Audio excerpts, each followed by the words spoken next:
वहाँ दोनों लोगों की अपनी अपनी खुद से ज्यादा पकड़ जाति समीकरणों पर है। मिर्जापुर में अनुप्रिया पटेल के कद का कोई नेता है ही नहीं है। मिर्जापुर की स्थिति देखेंगे तो वहाँ पे तो एनडीए का कब्जा है विधानसभा में। मजबूरी ये हो गई कि भाजपा ने कहा नहीं आपको वहीं से लड़ना, तो वहाँ से लड़ रही है। अनुप्रिया सिंह पटेल यानी अपना दल अपने बलबूते कुछ नहीं कर पाएगा वहाँ। उत्तर प्रदेश की मिर्जापुर सीट बेहद हॉट सीट मानी जाती है। केंद्रीय मंत्री अनुप्रिया पटेल वहां से लगातार तीसरी बार उम्मीदवार हैं। हालांकि इस बार उन्हें कड़ी टक्कर मिल रही है, इस तरीके की बात कही जा रही है। समाजवादी पार्टी ने भदोही के सांसद रमेश बिंद को बीजेपी से खींचकर अपने पाले में ले आई है और उन्हें उम्मीदवार बनाया है। बहरहाल मिर्जापुर में क्या कुछ होने वाला है, वहां के नतीजे क्या कुछ हो सकते हैं, इस बारे में बात करने के लिए हमारे साथ वरिष्ठ पत्रकारों और राजनीतिक विश्लेषकों का पैनल है। हम उनसे बात करेंगे, उनसे समझने की कोशिश करेंगे कि क्या अनुप्रिया पटेल की इस बार हैट्रिक लग पाएगी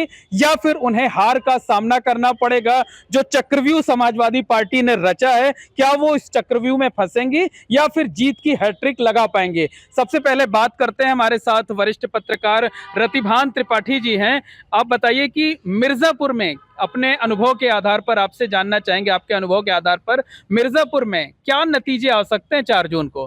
देखिए, मिर्जापुर में 5 विधानसभा क्षेत्र हैं और 5 में भाजपा के ही विधायक हैं, लेकिन वहाँ के जो कैंडिडेट हैं अनुप्रिया सिंह पटेल, उनकी अपनी निजी एंटी इनकम्बेंसी बहुत ज़्यादा है। नो डाउट उनसे बहुत लोग नाराज़ हैं। वो इसीलिए पहले फूलपुर का चाह रहे थे कि फूलपुर हो जाए। अपने दूसरा कैंडिडेट जो रॉबर्ट्सगंज में उनका पिंकी कोल है, उसको बदल करके वहाँ चाह रहे थे, लेकिन आखिर में भाजपा ने उनको वहीं लड़ाया कि नहीं, वहीं जाके आखिरी वक्त तक उनके अपने पोस्टर बैनर वहाँ नहीं लगे थे, इसलिए कि वो वहाँ से लड़ना चाह रहे थे। वो एंटी इनकम्बेंसी समझ रही थी। मजबूरी ये हो गई कि भाजपा ने कहा नहीं आपको वहीं से लड़ना, तो वहाँ से लड़ रही हैं और लड़ा उन्होंने। पर उनके खिलाफ जो माहौल है वो बहुत खतरनाक है। वहाँ के सारे विधायक उनसे नाराज हैं और जो वहाँ का सपा के कैंडिडेट है बिंद हैं, वो रमेश बिंद हैं, वो रमेश बिंद बहुत तगड़ी लड़ाई लड़ रहे हैं। तो ये अगर भारतीय जनता पार्टी के लोगों ने मजबूती से सहारा नहीं दिया तो अनुप्रिया सिंह पटेल यानी अपना दल अपने बलबूते कुछ नहीं कर पाएगा वहाँ। ये उनका अपना निजी कुछ नहीं है, जो कुछ है भारतीय जनता पार्टी की बैसाखी है, इसके अलावा कुछ नहीं है। उनकी निजी खिलाफत है। भारतीय जनता पार्टी खिलाफत नहीं करती। खिलाफत होती 5 विधायक क्यों होते 2022 में, 1.5 साल पहले की बात है। तो कुल मिलाकर के माहौल बहुत टाइट है। अब आपका ये मानना है कि अनुप्रिया पटेल मुश्किल में फंसी हुई है मिर्जापुर? निश्चित रूप से मुश्किल में फंसी हुई हैं और ये लड़ाई बहुत तगड़ी है। ये कहना कौन जीतेगा ये बड़ा कठिन है, बहुत कठिन है। हमारे साथ वरिष्ठ पत्रकार सुनील शुक्ला जी हैं। सर, आपने भी मिर्जापुर में को बहुत करीब से देखा है, वहाँ के वोटिंग पैटर्न को भी आप समझते हैं। एक तरफ अनुप्रिया पटेल हैं जिनका ये कहना है कि नहीं, हमारा तो व्यक्ति मतदाताओं से सीधा संपर्क है, और एक तरफ समाजवादी पार्टी बीजेपी के सांसद को तोड़ करके ले आई अपने पाले में और उनको चुनाव लड़ा रही है। तो जाति का फैक्टर चलेगा, क्योंकि जाति के फैक्टर में तो अनुप्रिया पटेल भी फिट बैठती हैं। नहीं, मिर्जापुर की स्थिति देखेंगे तो वहाँ पे तो एनडीए का कब्जा है विधानसभा में। 3 सीटें बीजेपी के पास है, 1 सीट अपना दल के पास है, एक सीट निषाद पार्टी के पास। लेकिन स्थितियां वहाँ बदली हैं। एक तो एंटी इनकम्बेंसी है, जबरदस्त है। ये अनुप्रिया पटेल के खिलाफ है या कि सरकार के खिलाफ? सरकारों के खिलाफ भी है और अनुप्रिया पटेल के भी खिलाफ। अनुप्रिया सरकार की अंग है, वो सामान्य सांसद नहीं। दूसरी चीज जो जातीय समीकरण है, उस समीकरण में भी इंडिया गठबंधन ने रमेश बिंद को वहाँ उतार करके एक बेहतर कोशिश की है जातीय समीकरणों को विस्तार देने की। रमेश बिंद को जब टिकट नहीं मिला भदोही से तो समाजवादी पार्टी में आए और पार्टी ने उनको, समाजवादी पार्टी ने वहाँ से उनको अपना उम्मीदवार बता दिया। भारतीय जनता पार्टी के असर को आपसे इनकार आप नहीं कर सकते मिर्जापुर में। मतलब वो ऐसा जिला है कि 1967 में जनसंघ का प्रत्याशी वहाँ जीता था। तो आप इससे इनकार नहीं कर सकते कि बीजेपी के या जनसंघ की विचारधारा से सहमत लोग वहाँ रहे हैं। लेकिन आज वो स्थिति नहीं है। आज स्थिति है कि लोग ये देख रहे हैं कि सरकार ने या वहाँ के सांसद ने, वो सांसद जो सरकार के में मंत्री रहा, उसके पिछले 10 साल के योगदान क्या है, ये बहस जेरे बहस है। तो 4 जून को क्या नतीजा आ सकता है मिर्जापुर में? मेरा मानना यह है कि इंडिया गठबंधन को एज होनी चाहिए। मनोज तिवारी जी हैं, इनसे जान लेते हैं। मिर्जापुर आज ही लौटे हैं, ये 2-3 दिन रुक करके। कितने दिन रुक के आए आप? सर, मैं लगभग 4 दिन रुका था। 4 दिन रुक के आए। क्या माहौल आपको क्या कहते हैं? वोटिंग भी हो चुकी है वहां पर, अब आपको क्या नजर आ रहा है? सर मिर्जापुर में अनुप्रिया पटेल के कद का कोई नेता है ही नहीं है। 2014 में वो 2,19,000 वोट से जीती थी, 2019 में 2,32,000 वोट से वो जीती थी। और इस तरीके से पांचों जो है विधायक, चाहे वो मझवा के हो, मरिहान के हो, छानबे के हो, मिर्जापुर सदर के हो, चुनार के हो, 1-1 लाख से ज़्यादा वोटों से चुनाव जीते थे। कोई एंटी इनकम्बेंसी मुझे दिखी नहीं। अनुप्रिया पटेल जो है एक ऑफिस सेट करती हैं और सारी सरकारी लाभ और सारी चीज़ों को जो उनके ऑफिस में लोग आते हैं, फार्म भरते हैं और उसको व्यक्तिगत वो दिलवाती हैं। मतलब जो सुनील शुक्ला जी और रतिभान त्रिपाठी जी कह रहे हैं कि एंटी इनकम्बेंसी अनुप्रिया पटेल को लेकर, नहीं, मैं अपने वरिष्ठ पत्रकार साथियों से इस मामले में असहमत हूँ। तनिक भी एंटी इनकम्बेंसी नहीं है। वहाँ मैं जाकर देखा हूँ, रहकर देखा हूँ और जो है मैंने देखा है कि उनके कद का कोई नेता नहीं है। साथ में सबसे बड़ी बात ये हो गई कि रमेश बिंद को टिकट मिलने के बाद, वही रमेश बिंद है जिन्होंने ब्राह्मणों को गाली दिया था और रघुनाथ मिश्रा को लोगों ने हरा दिया तो उनको वोट दिया था। भारतीय जनता पार्टी ने उनको टिकट नहीं दिया। सारा सामान्य वर्ग, साथ में पूरा पटेल वर्ग, वो उनके साथ चट्टान की तरह खड़ा हुआ है और कोल वर्ग जो है यानी आदिवासी वर्ग खड़ा हुआ है। अब हमारे और वरिष्ठ साथियों ने कैसे कहा, आपको क्या मानना है कि 4 जून को क्या नतीजा आ सकता है? सर अनुप्रिया पटेल 200% चुनाव जीतेंगी, जीत रही हैं वो, चाहे वो 2,32,000 मार्जिन से घट करके 2,18,000 हो जाए, 2,20,000 हो जाए और मेरे हिसाब से 2,50,000 तक हो सकता है। वहाँ ये तो बड़ा दावा कर रहे हैं, एकदम विपरीत जो है। अनंत राम जी, आप बताइए, आप इस पाले में लेफ्ट साइड हैं या राइट साइड हैं? देखिए, लेफ्ट और राइट की बात तो कहना असंभव सा है, लेकिन इतना तो तय है कि जो इस समय प्रेजेंट टाइम पर वहाँ अनुप्रिया पटेल जी हैं और मतलब जो है मंत्री भी हैं, उनके खिलाफ कहीं न कहीं जनता में स्थानीय मुद्दों को लेकर के तमाम तरीके के आक्रोश हैं। और ये जहाँ तक बात है कि रमेश बिंद को उनके खिलाफ गठबंधन ने खड़ा किया है, तो यह भी बात सही है कि वहाँ दोनों लोगों की अपनी अपनी खुद से ज़्यादा पकड़ जातीय समीकरणों पर है।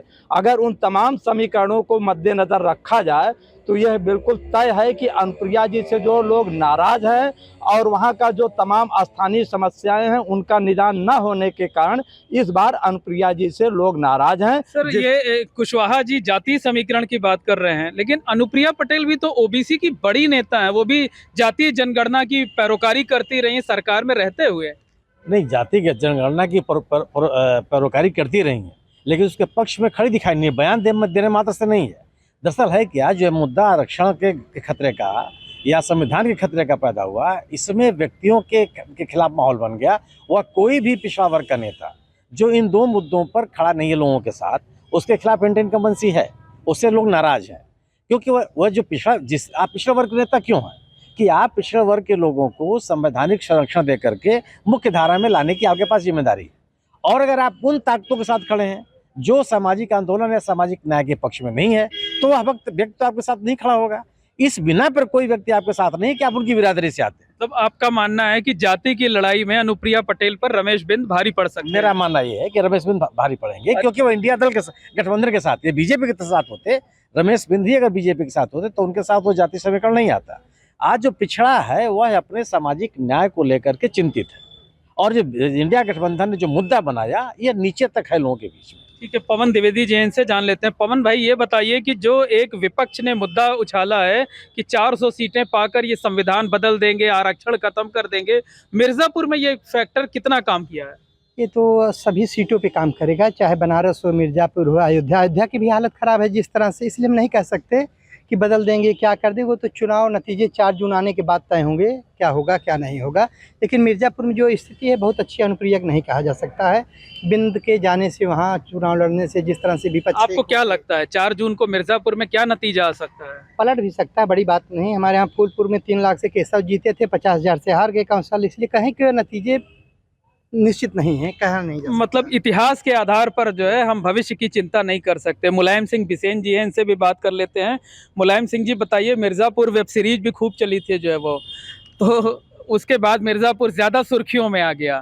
ठीक है सर, तो अब क्या आकलन कर रहे हैं कि 4 जून को क्या नतीजा आ सकता है? राजा भैया जो नाराज हैं प्रतापगढ़ में, इनके कुछ जो जनसंता दल के कार्यकर्ता हैं वो वहाँ भी नाराज हो गए हैं इनकी बात, अनुप्रिया पटेल के बातों के कारण। इसलिए जो है ऐसा नहीं लगता कि अनुप्रिया पटेल वहाँ से जीत ही जाएंगी। और रमेश बिंद के जीतने के ज़्यादा चांसेज हैं वहाँ। रमेश बिंद के जीतने के ज्यादा चांसेस हैं। अगर मिर्जापुर में अनुप्रिया पटेल को कामयाबी नहीं मिलती है तो ये उनके खिलाफ नाराजगी या सरकार के खिलाफ? देखिए, अगर ऐसा होता है तो निजी अनुप्रिया पटेल की नाराजगी होगी, सरकार का इसमें कोई वो नहीं है। सरकार की योजनाएं हैं, लेकिन सांसद होने के नाते या केंद्रीय मंत्री होने के नाते जन जन तक पहुंचाना उनकी अपनी निजी जिम्मेदारी होती है। अगर वो उसमें सफल होंगी तो जीतेंगी, नहीं तो फिर परिणाम सबको पता ही है कि क्या हो सकता है। तो नाराजगी तो है, जीत हार का फैसला तो जनता की वोट से ही है होना है, लेकिन नाराजगी बहुत ज़बरदस्त है, इसको कोई खारिज नहीं कर सकता। ये नाराजगी जो आप दावा कर रहे हैं, देखिए नाराजगी की बात सारे लोग कह रहे जी हैं, सर। जो आप दावा कर रहे हैं कि नहीं वो जीत ही जाएंगी और बड़ी मार्जिन से जीतेंगी, उसका आधार क्या है? सर सबसे बड़ा आधार ये है कि कोई एंटी इनकम्बेंसी उनके प्रति नहीं है। और जब भी हमारे वरिष्ठ पत्रकार साथी ने कहा सरकारी योजनाओं को घर घर तक पहुंचाना, अनुप्रिया पटेल के ऑफिस पर, घर पर जो है एक ऑफिस बना हुआ है, 5-6 एम्प्लॉय वहाँ काम करते हैं, वे एप्लीकेशन लेते हैं और जिसको जो भी ज़रूरत होती है उसको अंत तक पहुँचाने का काम करते हैं। अनुप्रिया पटेल के साथ ये चीज़ें जो लगी हुई हैं।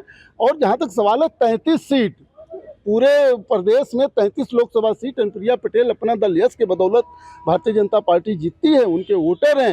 अनुप्रिया पटेल बहुत लेकिन वोट तो यहाँ सिर्फ स्थानीय वोटर ही देंगे ना। स्थानीय वोटर, उनका सामाजिक समीकरण ही नहीं जो मझवा में पटेल वोटों की संख्या ज़्यादा है, 96 में पटेल वोटर हैं, मरिहान में पटेल वोटर हैं, ये चुनार तो पूरा पटेल वोटर ही हैं, खाली मझवा में थोड़ा सा बिंद वोटर है। कौन सा जातीय समीकरण उनके खिलाफ है? और साथ में सामान्य वोटों की संख्या नहीं कम है।